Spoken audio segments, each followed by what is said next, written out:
कैसे हैं आप सब। आप सभी का आपके अपनी YouTube channel sociology with Sangeeta में मैं संगीता स्वागत करती हूं।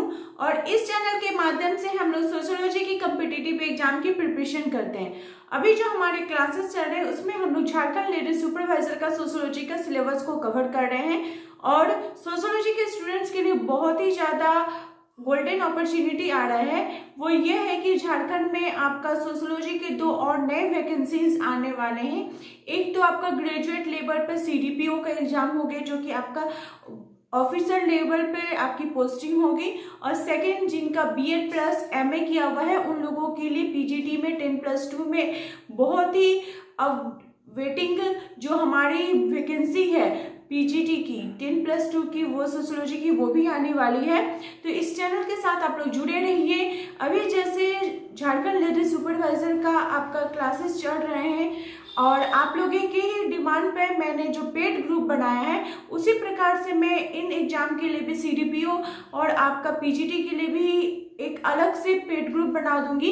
क्योंकि जो CDPO का सिलेबस है उसमें सोशियोलॉजी का जो सिलेबस है वो बहुत ज़्यादा भास्ट दिया गया है। और आपका झारखंड लेडीज सुपरवाइजर का सिलेबस, और मैंने उसको आज बहुत अच्छी तरह से गहनता से देखा कि क्या क्या हमें टॉपिक पढ़ना चाहिए, तो उसमें और आपको डिटेल्स में पढ़ना होगा। तो इसलिए आपको सही मार्गदर्शन की जरूर आवश्यकता पड़ेगी। तो इसलिए आप लोग मेरे चैनल के साथ बने रहिए। और आज के क्लास में हम लोग देखेंगे विभिन्न समाज शास्त्रियों के सिद्धांत के संदर्भ में कि सिद्धांत, ये जो हमारे समाज शास्त्र के अंदर हम लोग सिद्धांत शब्द सुनते हैं वो आखिर है क्या, और उसके अंतर्गत कौन से समाज शास्त्री आते हैं। बहुत ही आपको ये क्लास हेल्पफुल होने वाली है, इसलिए वीडियो को आप लोग लास्ट तक देखें। और मेरी आप सभी से रिक्वेस्ट है, एकदम रिक्वेस्ट मतलब रिक्वेस्ट है कि आप लोग अपने साथ कॉपी और पेन जरूर लेकर बैठे। क्यों मैं ऐसा बोल रही हूँ कि यहाँ पे बोर्ड पे मैं जितना हो सकी हूँ लिखी हूँ, जितना हो सकेगा मैं बोलूंगी, लेकिन और भी जो एक्स्ट्रा मटेरियल्स मैं आपको बोलूंगी उसको आप लोग लिख सके।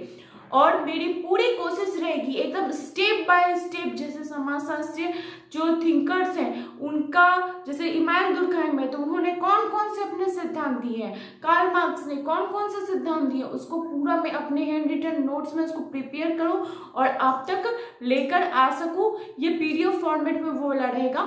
और आपको वो PDF फॉर्मेट में जो नोट्स है जो मेरे पेड ग्रुप के स्टूडेंट्स हैं उनको मैं प्रोवाइड जरूर कर दूंगी।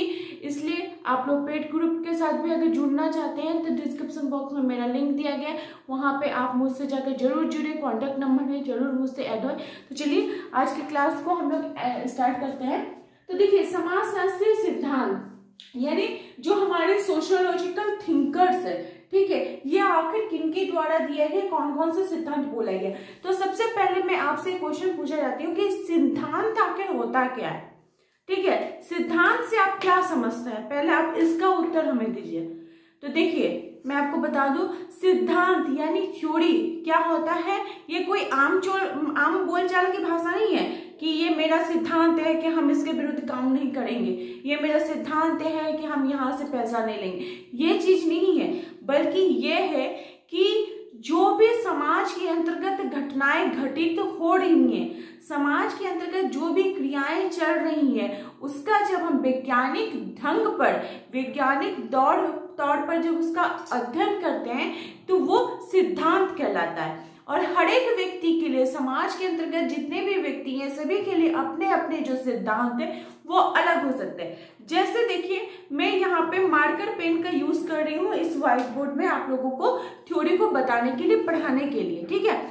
तो मेरे लिए इसका जो वैल्यू है वो अलग है, ठीक है, क्योंकि मैं इसको अपना यूज कर रही हूँ ताकि आप लोगों तक मैं अपनी चीजों को डिलीवर कर सकूं, मुझे जिस चीज के बारे में जानकी वो आप लोगों तक पहुंचा सकूं। आप लोग भी कॉपी और पेन लेकर बैठे होंगे कि मैम जो बोलेंगे उसको हम लोग नोट कर सके।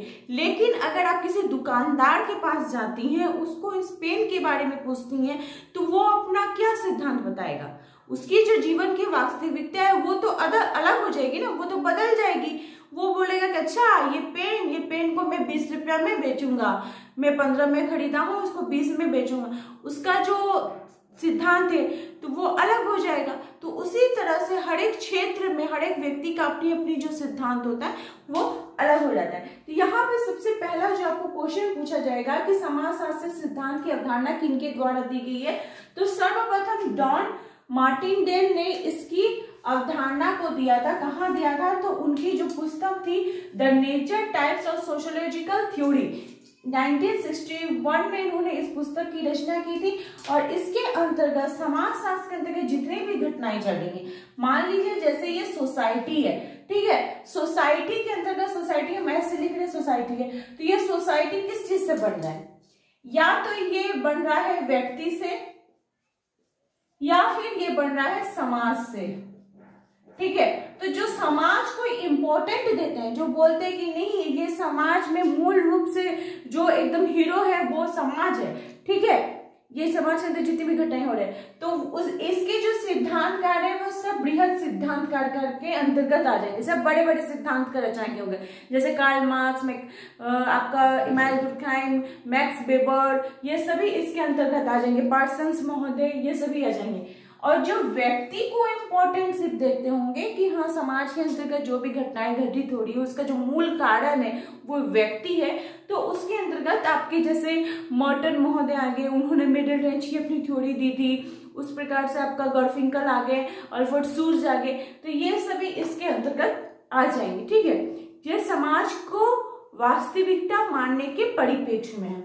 तो डॉन मार्टिनडेल ने जब अपने सिद्धांत को दिया, कहाँ दिया, तो व्यक्ति और समाज को सोचते हुए उन्होंने अपने सिद्धांत का वर्णन किया। वर्णन करते हुए बताते हैं कि यह उन्होंने कितने प्रकार के सिद्धांत दिए, तो उन्होंने 5 प्रकार के दिए, ठीक है। कौन कौन सा था, प्रत्यक्षवादी साम्यवाद, सेकंड था संघर्षवादी सिद्धांत, थर्ड था स्वरूपात्मक सिद्धांत, फोर्थ था सामाजिक व्यवहारवाद का सिद्धांत, और 5th नंबर था सामाजिक प्रकार्यवाद का सिद्धांत। तो सबसे पहला जो आ जाएगा प्रत्यक्षवादी साम्यवाद। साम्यव, ये साम्यव आखिर शब्द क्या है, यहां भी आप क्वेश्चन इरेज कर सकते हैं कि मैम साम्यव का मतलब क्या हुआ। तो साम्यव का मतलब हुआ जो प्रत्यक्षवादी सिद्धांतकार होते थे वो क्या करते थे, व्यक्ति को, ये व्यक्ति नहीं बोल सकते, इन्होंने तो समाज को इंपॉर्टेंट माना था, समाज को सावयव के तौर पर मानते थे। सावयव मतलब हो गया मनुष्य का जो शरीर है, शरीर के उसके जो विभिन्न अंग है वो किस प्रकार से एकजुट होकर शरीर का निर्माण कर रहे हैं, शरीर की जो कार्य प्रणाली है उसको सुचारू रूप से चलाने का प्रयास कर रहे हैं। उसी प्रकार से समाज के अंतर्गत भी इसके विभिन्न अंग होते हैं जो आपस में सही प्रकार से ढंग से काम करके समाज को और बेहतर ढंग से चलाने का प्रयास करते हैं। जैसे देखिए हम लोग क्या करते हैं कि अगर आपको भूख लगी है तो आपका ब्रेन आपके हैंड को एक क्या बोलते हैं दिशा निर्देश देता है कि खाना उठाओ मेरे मुंह तक पहुंचा। लेकिन अगर सब मिलकर काम कर रहा है खाना खाने का, फिर दांत उसको चिबाएगा, आपका फिर गले के माध्यम से आपका भोजन नीचे जाएगा, आपके आंत में उस भोजन का पाचन होगा। लेकिन अगर हाथ काम करना बंद कर दे, वो बोले कि नहीं हम भोजन उठा के मुंह तक नहीं लाएंगे, तो क्या वह शरीर की जो संरचना सही ढंग से काम करेगी? नहीं करेगी, सर के बनावट में गलत आ जाएगी। तो उसी प्रकार से समाज के भी जितने भी विभिन्न अंग वो करेंगे ही, वो एक दूसरे का मदद करेंगे ही, तभी समाज की संरचना हो सकती है, तभी समाज का निर्माण हो सकता है। उनको मतलब करना ही होगा, उसके लिए कोई किसी को बाध्य कर ही नहीं सकता है। ठीक है, तो जो प्रत्यक्षवादी साम्यवाद के अंतर्गत आते हैं, तो इसमें जो सबसे पहला नाम आ जाता है वो किनका आ जाता है? वो आपका अगस्त कॉम्टे जी का आ जाता है। ठीक है, इन्होंने भौतिकवाद के संदर्भ में, ठीक है, क्योंकि वो भौतिकी शास्त्र इसका नाम रख रहे थे, ठीक है, तो उस हिसाब से इन्होंने इसको यूज किया था। तो उन्होंने समाज और साम्यव को यूज करके प्रत्यक्षवाद साम्यवाद की अवधारणा को दिया। इसमें आपके स्पेंसर महोदय ये सभी आ जाएंगे। सेकंड है संघर्षवादी सिद्धांत। तो संघर्षवादी सिद्धांत के अंतर्गत इसका जो प्रतिपादन है किनके द्वारा किया गया था? जॉर्ज सीमेल जी के द्वारा किया गया था। इसमें आपकी कार्ल मार्क्स आ जाएंगे, डेहरनडर्फ आ जाएंगे, कोजर आ जाएंगे। जहां कार्ल मार्क्स जो है वो जो आपका पैसा और जो होता है उसको इम्पोर्टेंट मानते हैं, डेहरनडर्फ सत्ता को मानते हैं, और कोजर महोदय प्रकार्यवाद को, मतलब जो समाज के अंतर्गत जो संघर्षवाद का जो प्रकार्यवाद है उसको इम्पोर्टेंट मानते हैं। थर्ड है स्वरूपात्मक सिद्धांत। स्वरूपात्मक सिद्धांत के अंतर्गत आपके जॉर्ज सीमेल आ जाएंगे। इन्होंने स्वरूपात्मक सिद्धांत के बारे में बात की थी, जिसमें वो बताते हैं कि जो स्वयं है, स्वयं का सिद्धांत उनका आधारित था। उन्होंने अपने सिद्धांत को निम्न श्रेणी में रखा था, क्योंकि ये सिद्धांत जो था वो सोसाइटी के अंदर यूज टू नहीं हुआ था। फोर्थ जो था सामाजिक व्यवहारवाद का सिद्धांत, इसमें प्रतीकात्मक अंतःक्रियावाद का सिद्धांत, फिर सामाजिक क्रिया का सिद्धांत, ये सभी जितने भी सिद्धांत है, ठीक है, ये सभी इसके अंतर्गत आ जाएंगे। प्रतीकात्मक हर्बर्ट मीड जी का, सामाजिक क्रिया का जो सिद्धांत है, ये सभी इसमें आते जाएंगे। फिर क्या था सामाजिक प्रकारवाद का सिद्धांत। सामाजिक प्रकारवाद का जो सिद्धांत है, इसमें आपके मेलिनोवस्की, ब्राउन, मर्टन, पार्सन्स, ये सभी आ जाएंगे सामाजिक प्रकारवाद के सिद्धांत के अंतर्गत। तो हम लोग समाजशास्त्र के क्षेत्र में क्या क्या पढ़ते हैं?